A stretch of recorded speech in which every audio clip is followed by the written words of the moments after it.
that your under tray will crack. Yeah, your under tray will damage. Maybe you have to. I'm Kai Jie, a Year 4 double degree Mechanical Engineering and Economics student working on NTU's first Formula Student Vehicle car. I'm in charge of the ergonomics for the Nanyang Venture Formula 1 car. As the person in charge of the ergonomics, every design has to be driver-centered. From the steering wheel and even up to how the driver is positioned is very critical, as we want the driver to perform at his or her best and drive the car to its limit. Our steering wheel is built in-house with a customized data acquisition. This customized data acquisition platform is designed in-house to suit to our needs. It's a very simple heads-up display, and it displays the critical information that the driver needs, such as speed and battery monitoring value. In addition, the steering wheel is designed such that it optimizes the driver grip strength, so he or she can grip the steering wheel well. In addition, their grooves are indented to ensure that the fingers can be slipped on nicely.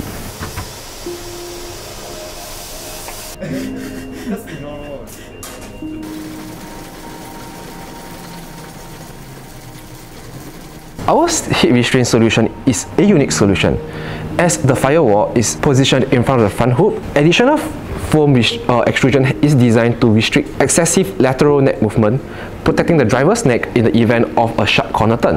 As for our brake accelerator pedal, we purchased it off the shelves and customized design a mount that features a rocker concept to ensure a smooth actuation. With this design, we are able to save on cost and at the same time ensure that the brake actuation is smooth. In addition, we are able to save materials and at the same time ensure that the car is compact. So this is our accelerator pedal. Basically, when the driver steps on it, it allows the car to move. Waiting for this electronic to be done, then only we can weld this.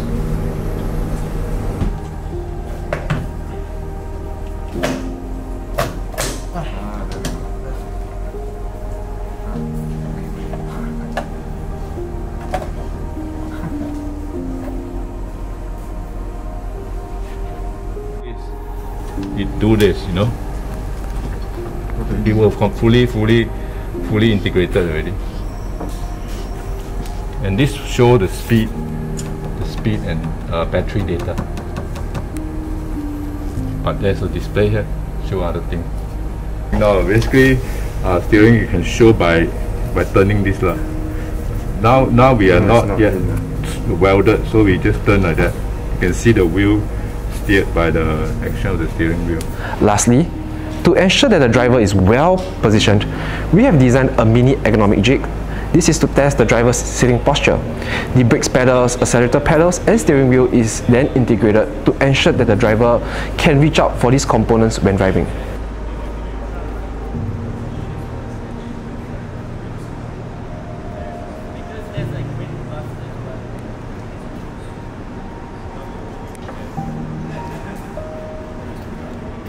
Hi, I'm Beckham, and currently I'm heading the Electrical Systems Division. So we have around 50 components scattered across the entire car.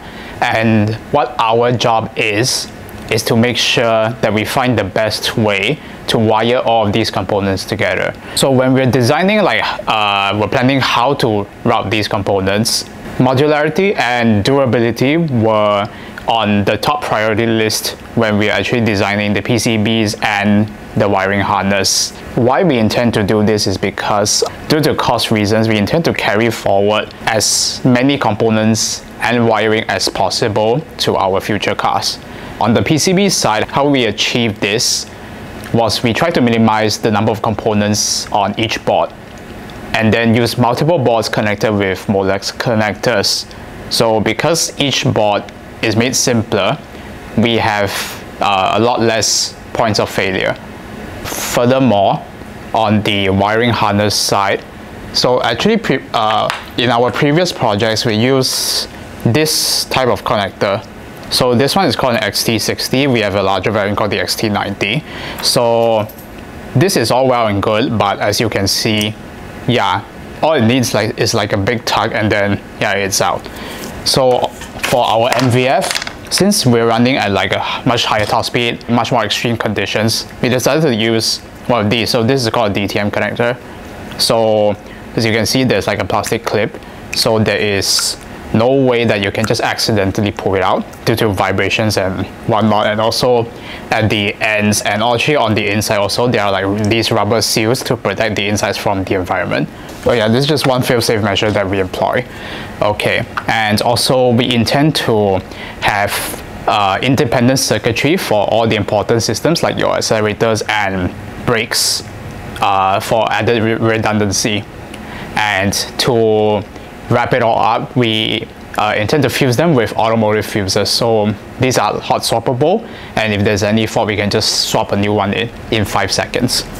All right, so I think across my period working on this project, because the wiring harness and components are around the entire car, we had to have frequent discussions with other teams like the suspension, chassis, and the cockpit, so that we both understand their components' electrical requirements, such as their voltage and current draw, and also their connector types, their mounting requirements, and also any other space constraints that we need to factor into when we are planning the wiring harness and its routing. I think we didn't diagram it properly. Really? Because I remember last time it was further in. The link didn't put wrongly, right? Correct. You want to try? It's correct.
And because we're dealing with this quite large amount of components, when I was drafting out the wiring table, there's always this lingering thought that, hey, did I miss something? But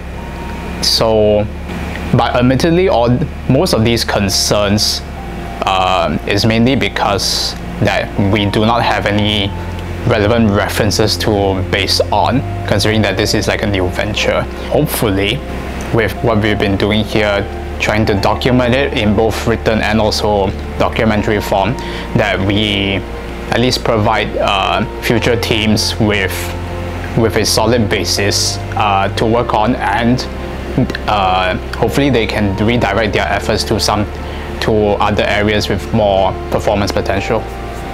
Yeah, okay. You have the 4 bolts at the bottom. Yeah. That's good. You don't want to take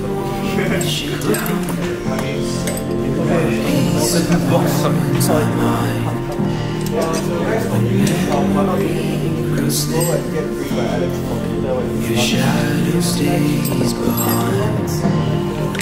The smile through the tears.